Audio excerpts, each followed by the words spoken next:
हाँ, नमस्कार दोस्तों। आज की चर्चा के अंदर हम राजनीतिक अवधारणा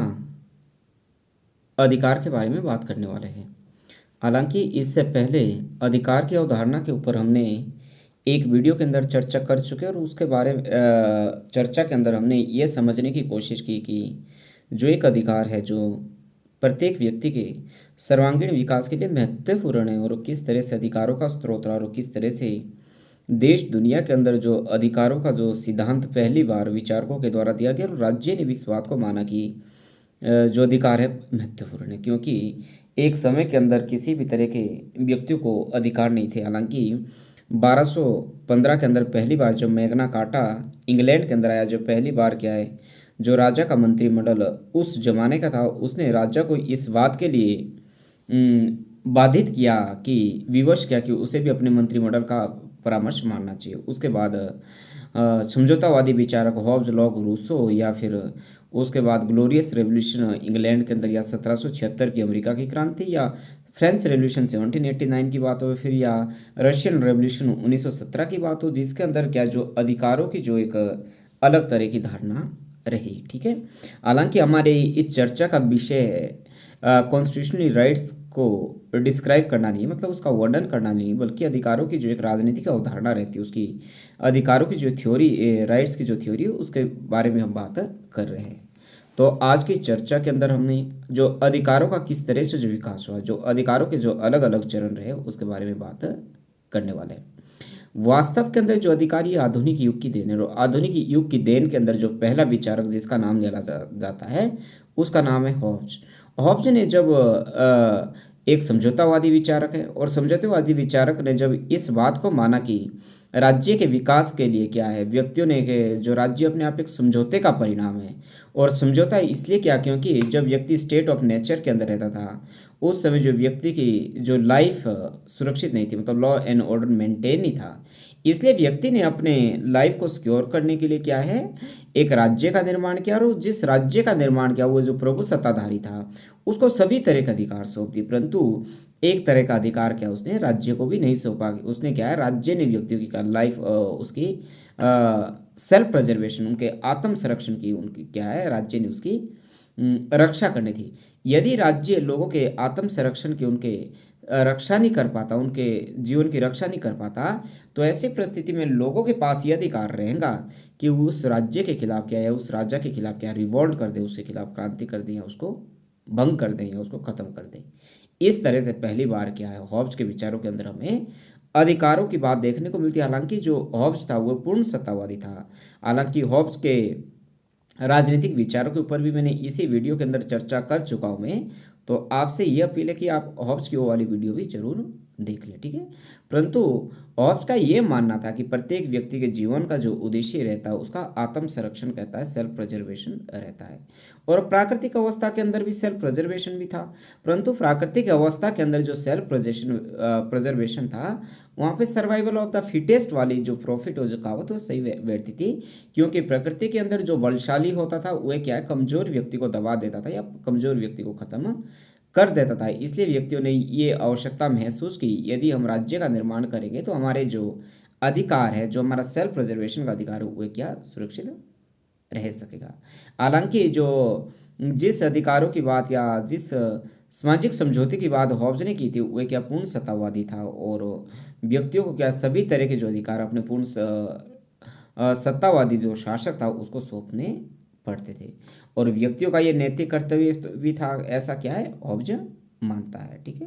परंतु पहली बार क्या जो जॉन लॉक ने क्या प्राकृतिक अधिकारों की बात की, और जॉन लॉक को ही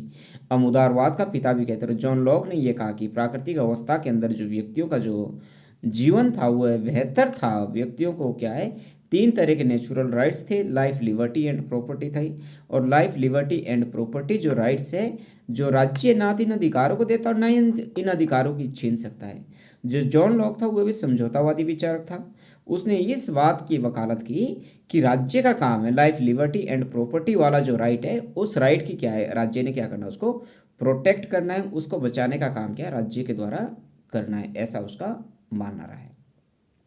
अगले महत्वपूर्ण जो विद्वान मैकफर्सन ने लॉक के बारे में ये कहा है कि जो लॉक है वो पूंजीवादी राज्य का समर्थक है, और जो लॉक ने क्या पूंजीवादी राज्य के अंदर जो व्यक्तियों का अधिकार है, उसकी वकालत की, क्योंकि जब वो लाइफ लिबर्टी एंड प्रॉपर्टी की बात कर रहा है, क्योंकि जो प्रॉपर्टी का जो राइट है वो कैपिटलिस्ट वर्ल्ड के अंदर क्या है, बहुत प्रभावी माना जाता है, और पूंजीवादी दुनिया के अंदर क्या है, जो पूंजी का जो अधिकार है, आपका संपत्ति का अधिकार बहुत अहम माना जाता है। इसलिए मैकफर्सन ये कह रहा है कि जो जॉन लॉक है वो वास्तव के अंदर क्या है, पूंजीवादी राज्य के समर्थक है, और जिसका जो प्रभाव है आपकी फ्रेंच रेवोल्यूशन 1789 के ऊपर, और जॉन लॉक के जो विचारक थे वो अमेरिकन जो संविधान निर्माता थे जेफरसन और मेडिसन के ऊपर भी उनका बहुत अधिक प्रभाव पड़ा था। अपनी जो महत्वपूर्ण जो रचना थी मैकफर्सन की, जो 1791 के अंदर पब्लिश हुई, जिसका नाम था राइट्स ऑफ मैन के अंदर क्या है, मैकफर्सन ने क्या है, जो जॉन लॉक के अधिकारों की बात है उसके क्या उसने सपोर्ट किया, उसको क्या है समर्थन किया। एडमंड वर्क का ये मानना था, एडमंड वर्क ने भी क्या है, जो प्राकृतिक राइट्स है, जो जिस प्राकृतिक राइट्स की बात जॉन लॉक कह रहा है, उन नेचुरल राइट्स को क्या उसने आलोचना की, उसने खंडन किया, उसने ये कहा जो अधिकार है हमारे लंबे समय से जो चली आ रही जो परंपरा है उनकी देन रहती है। जैसे उसने इंग्लैंड के एग्जाम्पल दिया कि इंग्लैंड के अंदर जो व्यक्तियों को जो सामाजिक और राजनीतिक अधिकार मिले हैं उसका जो मुख्य कारण वो लंबे समय से क्या है चली आ रही परंपरा है। ऐसा उसका मानना रहा कि जो भी सिविल और पॉलिटिकल राइट्स है वो लंबे समय से चली आ रही क्या है प्रक्रिया है। हालांकि John lock in natural rights को क्या है जर्मी बेंथम ने उसको क्रिटिसाइज किया, और जर्मी बेंथम ने भी ये कहा कि ये जो बात कह देना कि जो नेचुरल राइट्स थे ये अपने आप में एक अतार्किक बात है और एक बकवास बात है। एडमंड वर्क भी यही कह रहा है, एडमंड वर्क भी यही कह रहा है कि जो इस तरह की जो बेतुका बात करना कि एक नेचुरल राइट्स की वाली बात भी कि अपने आप में एक बकवास है। ठीक है, बेंथम ये कह रहा कि राज्य से पहले ना तो किसी तरह के अधिकार थे और ना ही समाज ने उनको स्वीकार किया था। जो जॉन लॉक जो जिस अधिकारों की बात कर रहा है वो अपने आप में एक बेकार किस्म की बात है। हालांकि इंग्लैंड के अंदर जो रॉयल कमीशन की हम बात करें, रॉयल कमीशन ने इंग्लैंड के अंदर इस बात का जिक्र किया कि इंग्लैंड के अंदर जिस तरह से इंडस्ट्रियलाइजेशन हो रहा था, औद्योगिकरण हो रहा था, जिसके कारण क्या है वहाँ का जो एक लेबर क्लास था, वहाँ के एक श्रमिक वर्ग था, उसका बहुत अधिक शोषण हो रहा था। उसे लंबे समय तक क्या है अपनी आवश्यकता या आवश्यकता नहीं, 2 टाइम की रोजी रोटी के लिए क्या उसे बहुत लंबे समय तक क्या काम करना पड़ता था, उसका बहुत अधिक एक्सप्लॉयटेशन होता था। इंग्लैंड का जो रॉयल कमीशन था उसने इस बात पे अपनी रिकमेंडेशन दी कि इंग्लैंड के अंदर जिस तरह से लेबर क्लास का क्या वहाँ पे एक्सप्लॉयटेशन हो रहा है उसको क्या है रोका जाना चाहिए। रोका किसके द्वारा जाना चाहिए, स्टेट के द्वारा रोका जाना चाहिए, और स्टेट को क्या है इसके ऊपर क्या है बहुत सख्त कदम उठाने चाहिए, और राज्य को क्या है कोई इस तरह का कानून बनाना चाहिए कि जिससे कि लेबर के जो इंटरेस्ट है या उसको क्या प्रोटेक्ट किया जा सके। इसी तरह जो ग्रीन भी है, ग्रीन तो अपने विचारों के अंदर सकारात्मक राज्य की बात करता है कि सकारात्मक राज्य ऐसा राज्य जो कि अपने राज्य के अंदर वेलफेयर वेलफेयर के जो फंक्शंस है उनको करने की बात कह रहा है। हालांकि जो आपका टीएच ग्रीन ने भी क्या जो जॉन लॉक के नेचुरल राइट्स को उसको क्रिटिसाइज करने का उसने भी काम किया। इसके अनुसार क्या हैरोल्ड जे लास्की था जिसने 1925 के अंदर एक महत्वपूर्ण बुक लिखी। हैरोल्ड लास्की के ऊपर भी हमने इसी यूट्यूब चैनल के ऊपर क्या उससे भी हमारी मेरी एक सेपरेट से वीडियो उसको भी आप देख सकते हैं। A grammar of politics, a grammar of politics के अंदर क्या हैरोल्ड जे लास्की ये कह रहा है कि जो स्वतंत्रता का आशय है वो अपने आप में प्रतिबंधों का अभाव नहीं है, बल्कि क्या है व्यक्ति के क्या है बल्कि अवसरों की एक उपलब्धता है। ठीक है, व्यक्ति को एक अवसर देना है। और लास्की क्या कह रहा है कि जो स्वतंत्रता मूलतः व्यक्तिगत और राजनीतिक होने के साथ क्या अपने आप में क्या है आर्थिक भी है। लास्की ने तो यहाँ तक कहा है कि जो राज्य की पहचान है इसलिए की जाती है ताकि जो राज्य किस तरह के जो अधिकार अपने नागरिकों को देता है इसके आधार पर एक राज्य की पहचान की जाती है। हालांकि जो अधिकार किस तरह से होंगे, उसके नेचर क्या होगा, प्रकृति क्या होगा, इसके बीच शुरू से ही क्या कंट्रोवर्सी रही, उसके बीच विवाद रहा है। मार्क्सवादी ये कहता है कि जिस तरह से बात जॉन लॉक कह रहा है लाइफ लिबर्टी एंड प्रॉपर्टी उसको क्रिटिसाइज करता है, और मार्क्सवादियों का ये मानना कि व्यक्तियों का सबसे महत्वपूर्ण कोई अधिकार है वे उसके आर्थिक अधिकार, जिन अधिकारों के बिना क्या है उसका जीवन यापन चल नहीं सकता। यदि आप व्यक्तियों को आर्थिक स्वतंत्रता नहीं देंगे, यदि व्यक्तियों की इकोनॉमिक स्टेटस इक्वल नहीं होगा तो उस समय उसे ये कह देना कि आपको राजनीतिक अधिकार है, तो ये अपने आप में एक बेतुकी बात और अपने आप एक बचकानी बात है। ऐसा क्या मार्क्सवादियों का मानना है। मार्क्सवादियों का ये मानना है कि पहली अवस्था के अंदर क्या है, हमने सभी व्यक्तियों की जो इकोनॉमिक जो स्टेटस है, उनकी जो कंडीशन हमें इक्वल करनी पड़ेगी। इसलिए मार्क्सवादी इस बात का दावा करते हैं कि मीन्स ऑफ द प्रोडक्शंस के ऊपर या ऐसे साधन जहाँ से उत्पादन होता है उसके ऊपर फुली रूप से क्या है, स्टेट कंट्रोल होना चाहिए, राज्य का उस पर नियंत्रण होना चाहिए। किसी प्राइवेट ओनर्स का या किसी निजी व्यक्ति का उसके ऊपर किसी तरह का अधिकार नहीं होना चाहिए, क्योंकि मार्क्सवादी ये मानते हैं कि जो मनुष्य अपने आप में एक सामाजिक प्राणी और सामाजिक प्राणी होने के नाते क्या है, किसी संपत्ति के ऊपर किसी एक व्यक्ति का अधिकार नहीं हो सकता, बल्कि पूर्ण रूप से क्या है, एक समाज का उसके ऊपर नियंत्रण होना चाहिए। ये जो अधिकारों की धारणा मार्क्सवादी की रही है। हालांकि कंटेम्प्रेरी वर्ल्ड के अंदर क्या अधिकारों की जो धारणा है वो किस तरह से रही उसके ऊपर भी बात करना महत्वपूर्ण है। ठीक है, समकालीन विश्व के अंदर, खास करके समकालीन विश्व के अंदर जॉन रॉल्स का नाम आता है। जो जॉन रॉल्स है, जॉन रॉल्स क्या कह रहा है कि व्यक्तियों को प्राथमिक वस्तुओं के जो साथ है क्या है, वस्तुओं को प्राप्त करने का क्या समान अधिकार दिया जाए, कि प्रत्येक प्राथमिक अवस्था के अंदर क्या है, जो व्यक्तियों को क्या है समान अधिकार उनको देना चाहिए। हालांकि नव उदारवादियों ने जो रॉल्स की क्या है इस मान्यता को क्या है अस्वीकार किया। जॉन रॉल्स के ऊपर भी मैंने इसी यूट्यूब चैनल पे एक सेपरेट वीडियो बनाई है, उसको भी आप देख लेना चाहिए। हालांकि इसके संबंध में जो नॉजिक थे, जिसने क्या है आत्म स्वामित्व के सिद्धांत का समर्थन किया था, और व्यक्ति क्या है असीमित जो संपत्ति वो अर्जित कर सकता है, ऐसा क्या है नॉजिक का मानना था। और जो नॉजिक है वो अपने आप में क्या है पूंजीवादी राज्य के क्या है समर्थक रहे, और इस बात के वो बहुत बड़े क्रिटिसाइज रहे कि एक राज्य को वेलफेयर फंक्शन करने चाहिए, इस बात के वो क्या है समर्थक रहे। हालांकि समकालीन दुनिया के अंदर जो एक महत्वपूर्ण जो नाम आता है रोनाल्ड डॉर्किन का नाम, जिनकी जो महत्वपूर्ण बुक थी टेकिंग राइट सीरियसली, जो 1977 के अंदर पब्लिश हुई, उसके अंदर उन्होंने जो अधिकार है, जो मानव अधिकार है, उसका नैतिक अधिकारों के रूप में उसको व्यक्त किया। ठीक है, उसको क्या मॉरल सेंस के अंदर उसको क्या है डिस्क्राइब करने की उन्होंने कोशिश की है। वो क्या कह रहा है कि प्रत्येक नागरिक के साथ क्या है समान व्यवहार होना चाहिए, एवं प्रत्येक व्यक्ति की जो गरिमा है उसका भी समान होना चाहिए। किसी भी व्यक्ति की जो गरिमा है, जो उसकी डिग्निटी है, उसको ठेस नहीं पहुंचनी चाहिए। हालांकि वर्ष 1980 के दशक के अंदर जो पूरी दुनिया के अंदर जो नव उदारीकरण की जो नीतियों का जो प्रयोग है पूरी दुनिया के अंदर होने लगा था। हालांकि 1945 के बाद के हमारे जब वो देश दुनिया के अंदर क्या है डिकोलोनाइजेशन का जो फेज है वो शुरू हो चुका था, परंतु डिकोलोनाइजेशन फेज के साथ जब सेकेंड वर्ल्ड वॉर ख़त्म होता है 1945 के अंदर, उसके बाद पूरी दुनिया के सामने एक नया वॉर शुरू हो गया था, जिसको हम कोल्ड वॉर के नाम से जानते हैं। और एक जो पूरी वर्ल्ड थी वो दो ब्लॉक्स के अंदर डिवाइड हो चुकी थी, एक यूएसए ब्लॉक और दूसरा यूएसएसआर ब्लॉक, और दोनों जो ब्लॉक्स है वो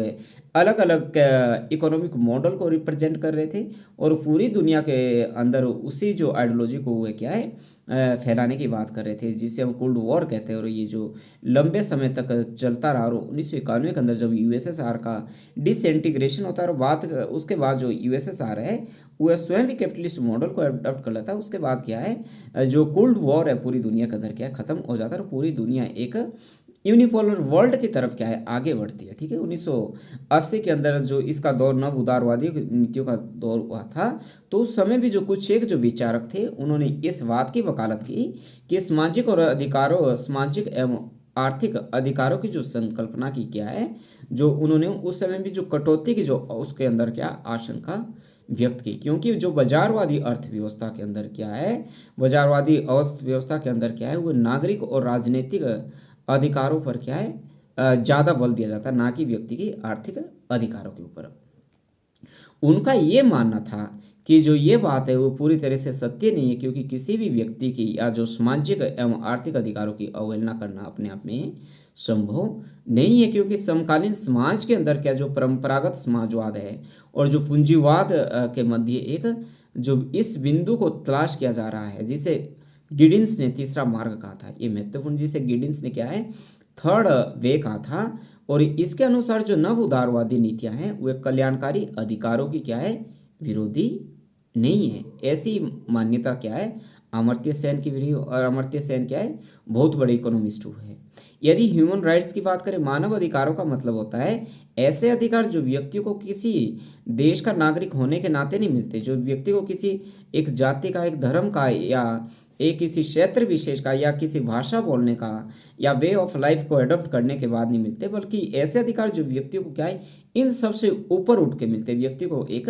नागरिक होने के नाते मिलते, एक मानव को मानव होने के नाते जो अधिकार मिलते हैं उसको ही मानव अधिकार कहते हैं। हालांकि जो मानव अधिकारों की जो घोषणा है 10 दिसंबर 1948 के अंदर यूएनओ ने की थी, और यूएनओ को हमें मालूम है कि यूएनओ की जो स्थापना है 24 अक्टूबर 1945 को हुई थी, और 24 इससे पहले ही हमें मालूम है कि अंतर्राष्ट्रीय स्तर पर सेकेंड वर्ल्ड वॉर खत्म हुआ था। और सेकेंड वर्ल्ड वॉर के अंदर जो हिटलर ने जिस तरह से यहूदियों को क्या है उसने कत्ले आम किया था, या मानवता का उसने नरसंहार किया था, जो कि अपने आप में क्या है बहुत शर्मनाक थी। इसलिए यूएनओ इस बात को लेकर दृढ़ संकल्प था कि भविष्य के अंदर कोई हिटलर पैदा ना हो, या ऐसा तानाशाह पैदा नहीं हो जो कि मानवता के नाम पे शर्मसार हो, या मानवता के नाम पे एक कलंक कोई। इसलिए उसने क्या व्यक्तियों का क्या है अधिकार तय किए कि वो किसी भी देश दुनिया के कोने के अंदर रहा हो, यदि वहाँ पे ह्यूमन राइट्स का वायलेशन होता है तो इंटरनेशनल लेवल की जो ह्यूमन राइट्स जो ऑर्गेनाइजेशन है वो बहुत एक्टिव हो जाती है। और आज के समय में क्या हमें देखने को मिलता है, भारत के अंदर भी क्या जो ह्यूमन राइट्स जो इंटरनेशनल ह्यूमन राइट्स की जो ऑर्गेनाइजेशन है, जो इंस्टीट्यूशन है, काफ़ी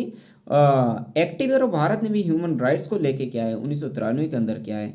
एक नेशनल कमीशन का क्या है गठन किया है। मानव अधिकार का जो अर्थ यही है कि जो ऐसे अधिकार जो कि व्यक्ति को क्या है किसी देश दुनिया का नागरिक होने के नाते नहीं मिलते, बल्कि उसको मानव अधिकार होने के नाते मिलते हैं। जैसे हम देश दुनिया के किसी भी कोने के अंदर हैं, वहाँ हमें डिग्निटी के साथ लाइफ स्पेंड करने का अधिकार है, ठीक है। हमें अपने जीवन को अपने हिसाब से जीने का अधिकार है, ठीक है। या और बहुत सारे जैसे शिक्षा का अधिकार है, कानून के समक्ष समानता का अधिकार है, धार्मिक स्वतंत्रता का अधिकार है। इस तरह के जो अधिकार है ये मानव अधिकारों के अंदर आते हैं। हालांकि यदि हम यहाँ पे थोड़ी इंडियन कॉन्स्टिट्यूशन को पार्ट थर्ड को या फंडामेंटल राइट्स के को टच करें तो फंडामेंटल राइट्स के अंदर भी, हमारे इंडियन कॉन्स्टिट्यूशन के अंदर भी बहुत से ऐसे राइट्स है जो ना केवल हमारे सिटीजन्स को प्राप्त है बल्कि ह्यूमन को प्राप्त है, मतलब मानव को प्राप्त है, जो कि देश दुनिया का कोई भी व्यक्ति हमारे देश के अंदर एज आ टूरिस्ट बन के आया हो, चाहे वो स्टूडेंट्स के रूप में या हेल्थ के पर्पज से, या वह घूमने आया, तो उन्हें भी क्या हमारे देश के जो इंडियन कॉन्स्टिट्यूशन है उसके अंदर क्या बहुत सारे जो राइट्स हैं वो पार्ट थर्ड के अंदर या फंडामेंटल राइट्स के अंदर ही उनका डिस्क्राइब किया गया, जो कि एक मानव के विकास के लिए क्या बहुत महत्वपूर्ण रहते हैं। जेएस मिल के द्वारा भी जो मानव अधिकार है, मानव अधिकारों की प्रबल रूप से उसने भी समर्थन किया। और 19वीं और 20वीं शताब्दी के उत्तरार्ध के अंदर जहां हम एक और फ्रेंच रेवोल्यूशन हमें देखने को मिलती है, अमेरिकन रेवोल्यूशन देखने को मिलती है, जहां पे सार्वजनिक रूप में इस बात को स्वीकार किया और व्यवहारिक रूप में इस बात को स्वीकार किया कि पूरी दुनिया के अंदर उपनिवेशवाद और साम्राज्यवादी जो ताकत है क्या उनका क्या है खात्मा होना चाहिए, और पूरी दुनिया के अंदर क्या साम्राज्यवाद और उपनिवेशवाद क्या है खत्म होना चाहिए। जिसका जो मुख्य कारण सेकेंड वर्ल्ड वॉर के बाद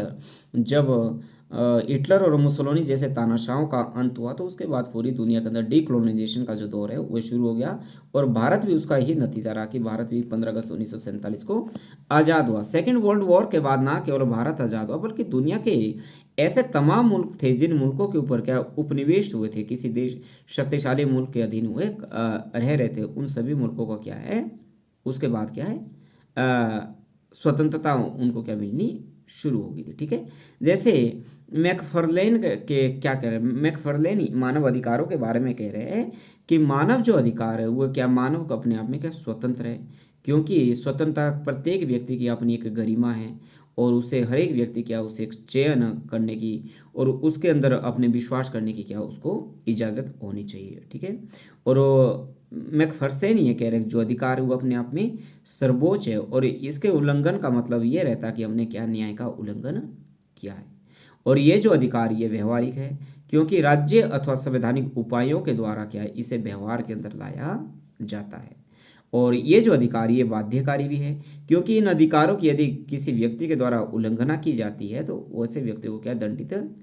किया जा सकता है। और ये सार्वभौमिक भी है, क्योंकि ये जो अधिकार है मानव को मानव होने के नाते प्राप्त होते हैं।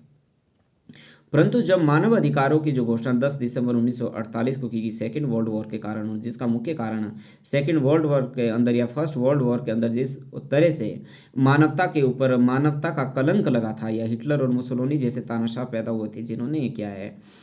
मानवता को शर्मसार किया था। 10 दिसंबर 1948 को जब यूएनओ के द्वारा जो एक अंतर्राष्ट्रीय स्तर की जो संस्था है जिसके अंदर आज भी 193 कंट्री शामिल है, हालांकि यूएनओ के ऊपर कभी विस्तार से हम चर्चा करेंगे, तो उसके साथ साथ साथ क्या है जो मानव अधिकारों से संबंधित क्या है आइडियोलॉजिकल जो डिफरेंस है, जो इसके अंदर विवाद है, डिस्प्यूट है, वो उठने भी शुरू हो गए थे। क्योंकि इस्लामिक जो इसके अंदर मानव अधिकारों के अंदर ह्यूमन राइट्स के अंदर ये कहा गया है कि प्रत्येक व्यक्ति को अपने इच्छा के अनुसार के अपना वे ऑफ लाइफ स्पेंड करने की अधिकार है। उसको वह किसी धर्म को माने, किसी धर्म को ना माने, कैसा वो लाइफ स्पेंड करता है, वो कानून के समक्ष मान है, उसके क्या है ठीक है। परंतु इसके जो सबसे पहले जो क्रिटिसाइज करने का काम है इस्लामिक दुनिया के द्वारा किया गया, क्योंकि इस्लामिक दुनिया ने ये कहा कि इस्लामिक प्रथाओं के अंदर क्या है किसी भी व्यक्ति को क्या है अपने धर्म को बदलने की इजाज़त नहीं दी जा सकती, जो अपने आप में एक बहुत बड़ी मुसीबत रही। उसके बाद क्या है मूल रूप से ये प्रश्न भी शुरू हुआ कि जो मानव अधिकारों की जो घोषणा की गई वो पूंजीवादी तरीके से की गई, और खास करके उस समय जो एक साम्यवादी जो मुल्क था सोवियत संघ जिसे कहते थे, उन्होंने भी इस अधिकारों की क्या है धज्जियां उड़ा दी, और ये कहा कि जिस तरह से ये जो अधिकार है ह्यूमन राइट्स के नाम पे क्या है ये भी अपने आप में क्या है जो कैपिटलिस्ट जो मॉडल है या कैपिटलिस्ट जो वर्ल्ड है उनके राइट्स को क्या हुआ भी प्रोटेक्ट करने का काम करता है। और जो ह्यूमन को इसके अंदर क्या है एक सिर्फ इसको पंगु बनाने का काम किया है। हालांकि जो मानव को जो अधिकार इकोनॉमिक राइट्स के जो उसके अधिकार होने चाहिए थे, या उसका राइट्स ये था कि सोसाइटी के अंदर या समाज के अंदर जहाँ भी वो रहता है, जहाँ भी जिस तरह के लोग रहते हैं, उन सभी लोगों को क्या है इकोनॉमिक जो कंडीशंस है उसको इक्वल कर देना चाहिए थे। इस तरह के जो अधिकार क्या है वह क्या है नहीं है। मार्क्सवादी ये कहते हैं कि जिस तरह से अधिकारों की बात करती है अपने आप में सर्व सत्तावादी राज्य के सर्वाधिकारवादी राज्य की तरफ आगे ले जाता है, क्योंकि मानव का जो मुख्य जो राइट्स था वो इकोनॉमिक राइट्स है, और इकोनॉमिक राइट्स के ऊपर क्या है कि सभी व्यक्तियों की जो इकोनॉमिक कंडीशन क्या हमें सबसे पहले क्या है वो समाप्त करनी होगी। क्योंकि देश दुनिया के अंदर दो तरह की क्लास है, कैपिटलिस्ट क्लास, एक प्रोलेटेरिएट क्लास है। जो कैपिटलिस्ट क्लास है वो प्रोलेटेरिएट क्लास का एक्सप्लॉयटेशन करती है, उसको धोखे के अंदर रखती है, उसको वह बहम के अंदर रखती है कि वो उसकी वेलफेयर कर रही है, परंतु वास्तव के अंदर ऐसा नहीं होता। जो कैपिटलिस्ट जो क्लास है वह क्या प्रोलेटेरिएट्स क्लास की क्या है बहुत अधिक एक्सप्लॉयटेशन करता है, और सरप्लस वैल्यू जो उसके पास जो रहता है वो अपनी जेब के अंदर उसको रख लेता है, जिससे क्या हुआ दिन प्रतिदिन क्या है और अमीर होता जाता है। इसके साथ साथ जो अफ्रीकी देशों द्वारा 1981 के अंदर जो मानव अधिकारों के संबंध में एक घोषणा पत्र जिसको बिंजुल चार्टर के नाम से भी जानते हैं कि वे भी क्या है मानव अधिकारों की सार्वभौमिकता जो बनाम सापेक्षवाद को लेकर क्या उन्होंने भी प्रश्न खड़ा कर दिया था। इसका जो मूल प्रश्न ये रहा कि पूरी दुनिया के अंदर जो क्या है मानव अधिकारों का क्या है एकीकृत रूप स्वीकार किया जा सकता है। व्यवहारिक रूप के अंदर होना क्या चाहिए कि ऐसा प्रतीत नहीं होता, क्योंकि सोवियत संघ के विघटन के बाद जो चीन एक जो साम्यवादी जो देश है वह अमेरिका जैसे जो उदारवादी देश के मध्य क्या है मानव अधिकारों को लेके क्या है आज के समय के अंदर भी क्या है विवाद है।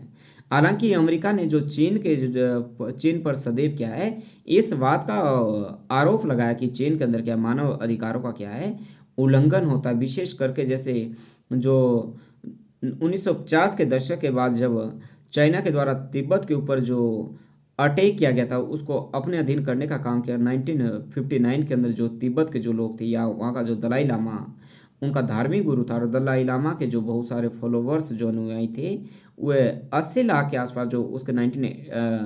1959 के आसपास जो भारत आए थे, और भारत के अंदर क्या हिमाचल प्रदेश और कर्नाटक के अंदर बस रहे। और अमेरिका के द्वारा ये कहा जाता कि साम्यवादी दुनिया के अंदर क्या ह्यूमन राइट्स का क्या खुलेआम क्या वायलेशन किया जाता है। और इसी तरह के जो जो आरोप है वो साम्यवादी देशों के द्वारा पूंजीवादी देशों के ऊपर लगाए जाते हैं। तो इस तरह से क्या है जो खास करके जैसे ही इन अधिकारों की जो घोषणा होती है उसके बाद क्या है इसके बीच क्या एक विवाद भी शुरू हो जाता है। 1980 के दशक के अंदर जब हम अफ्रीकी महाद्वीप के लोगों के क्या है बिंजुल जो चार्टर था उस बात को स्वीकार करते हुए क्या है स्पष्ट रूप से इस बात को प्रतिपादित किया कि अफ्रीकियों के जो मानव अधिकार हुए गैर अफ्रीकियों की तुलना से क्या है, एकदम अलग है। क्योंकि अफ्रीका की जो सामाजिक एवं सांस्कृतिक स्थिति है वो विशिष्ट है, और विशेष परिप्रेक्ष्य में ही मानव अधिकारों को क्या है, इसमें लागू किया जाना चाहिए। इस मान्यता को क्या, जो किशोर जो मधुबनी थे, मधुबनी जो कि म्यांमार के जो प्रधानमंत्री थे, किशोर जिनका नाम था मधुबनी, जो कि म्यांमार के प्रधानमंत्री थे, उन्होंने मानव अधिकारों को देश काल व परिस्थितियों के अनुसार माना, क्योंकि सार्वभौमिक नहीं। अलग शब्दों के अंदर हम ये भी कह सकते हैं कि समाज या संस्कृति के सापेक्ष ही मानव अधिकारों को क्या लागू किया जा सकता है। यदि हम एशियन वैल्यूज़ की बात करें, एशियाई मूल्य की बात करें, तो एशियाई मूल्यों के अंदर जो सबसे महत्वपूर्ण जो नाम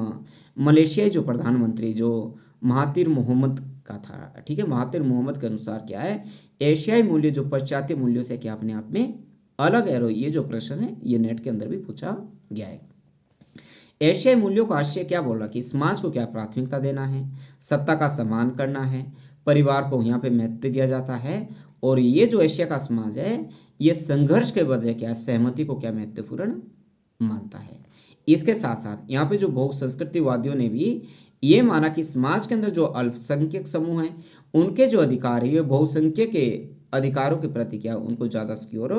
किया जाता है। जो यहाँ पे जो हमारे पास जो माइनॉरिटीज ग्रुप है उनके जो राइट्स है उसको क्या बहुत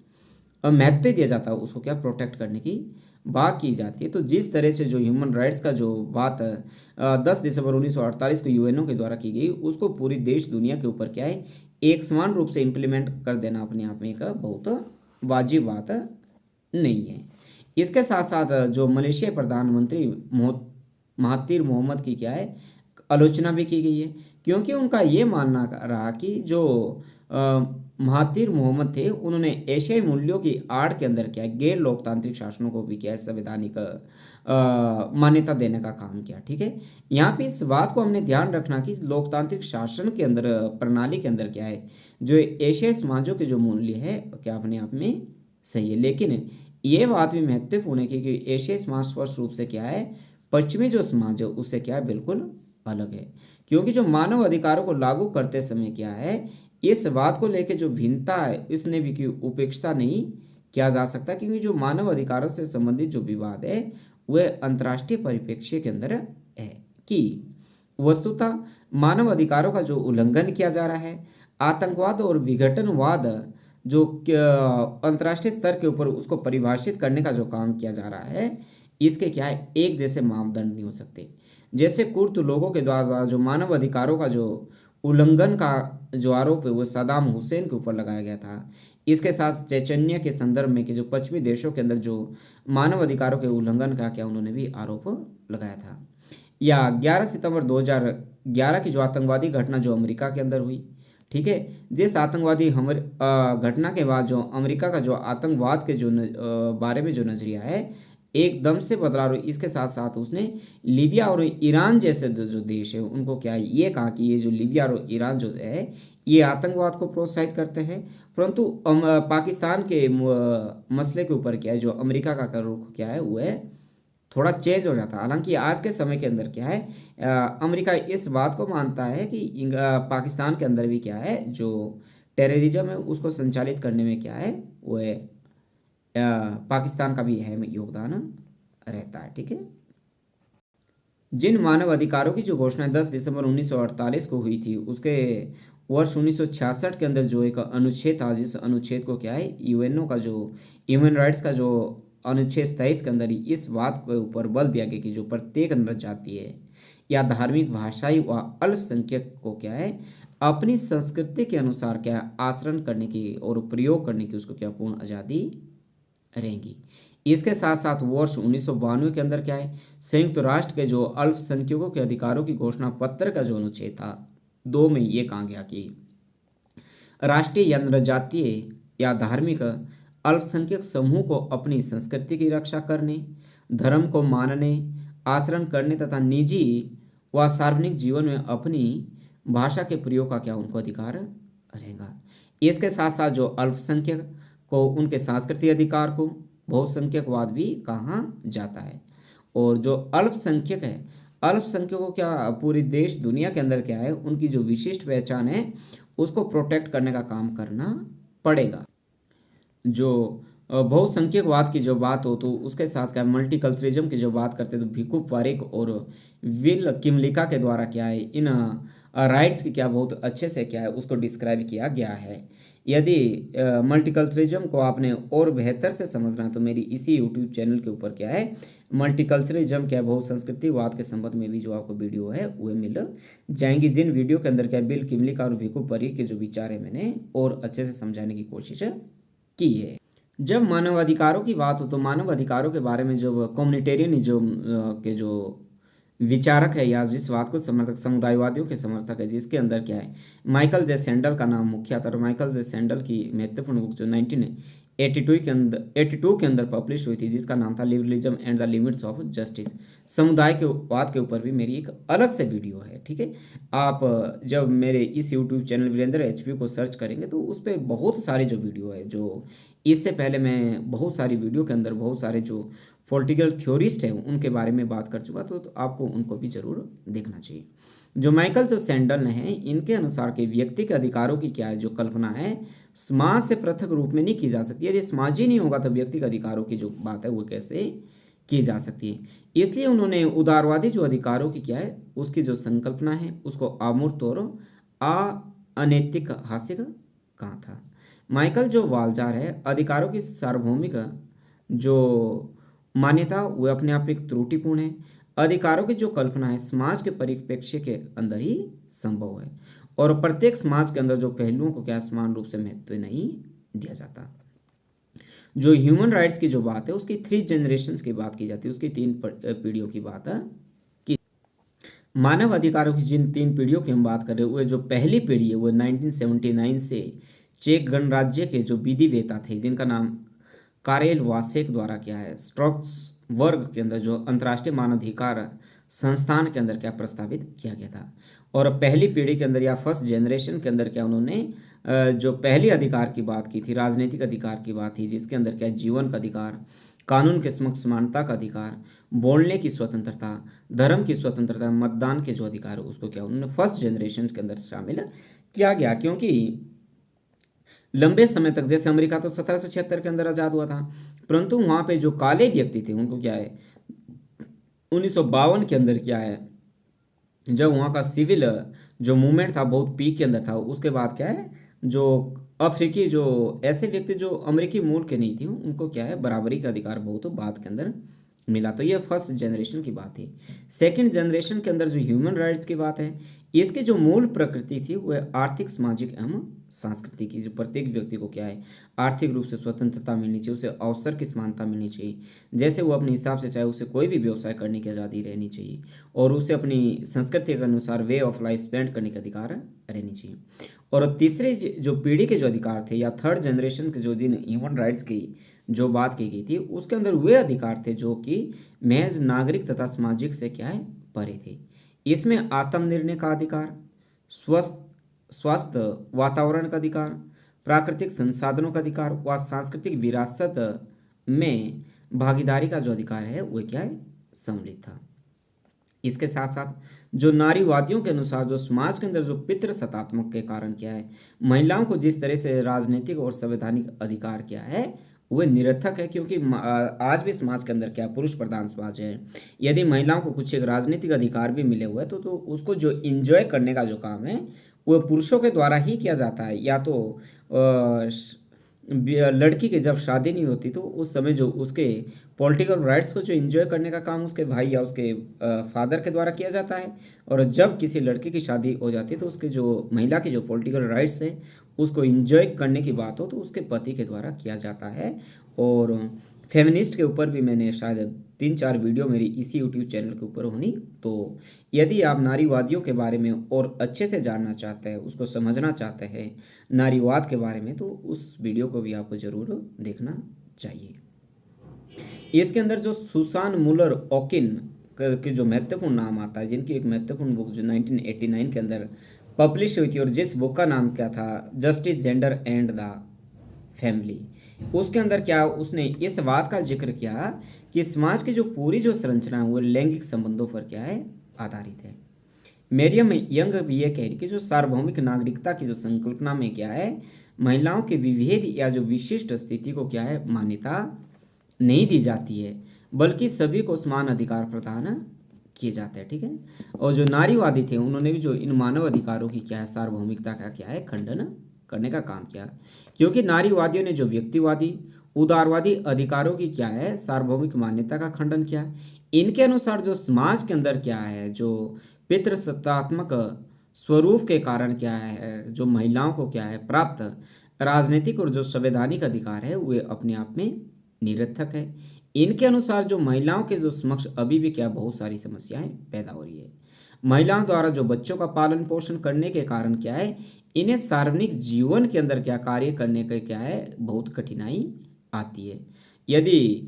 यदि एम्प्लॉयमेंट की बात हो तो महिला होने के कारण क्या उन्हें वो भी कम दिया जाता है।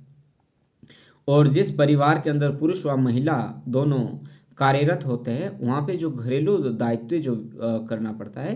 वह पुरुषों की अपेक्षा महिलाओं को अधिक करना पड़ता है। और पितृसत्तात्मक समाज के प्रभाव के कारण क्या है महिलाओं को क्या जो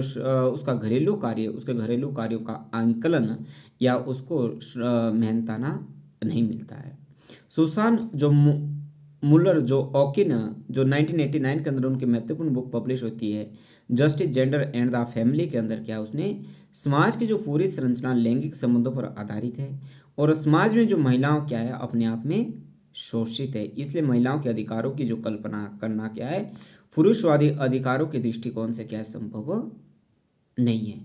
जबकि जो नारीवादी ये मानते हैं कि महिलाओं के अनुसार क्या है उनके जीवन के लिए कुछ विशिष्ट अधिकार आवश्यक है, जिसके अंदर क्या है और महिलाओं को अपनी मर्जी से विवाह करने का अधिकार होना चाहिए, गर्भपात का अधिकार होना चाहिए और महिलाओं को यौन उत्पीड़न से या जिस तरह से उनका यौन उत्पीड़न किया जाता है उससे क्या उनको आज़ादी मिलनी चाहिए या डोमेस्टिक वायलेंस से क्या महिलाओं को आज़ादी मिलनी चाहिए और महिलाओं को भी क्या है समाज के अंदर उन्हें भी क्या है कि विशिष्ट पहचान मिलनी चाहिए। इस तरह से जो क्या है नारीवादियों के जो मानव अधिकारों के बारे में बात रही है। तो आज की इस चर्चा के अंदर हमने मोटे तौर से क्या है ह्यूमन राइट्स के बारे में या जो पॉलिटिकल थ्योरी या राजनीतिक अवधारणा राइट्स के बारे में हो सकती थी उसके बारे में हमने सभी पहलुओं को टच करने की कोशिश की। तो मैं ये उम्मीद करता हूँ कि परीक्षा के लिहाज से आपके लिए जो ये चर्चा काफ़ी फ्रूटफुल रहने वाली। Thank you so much.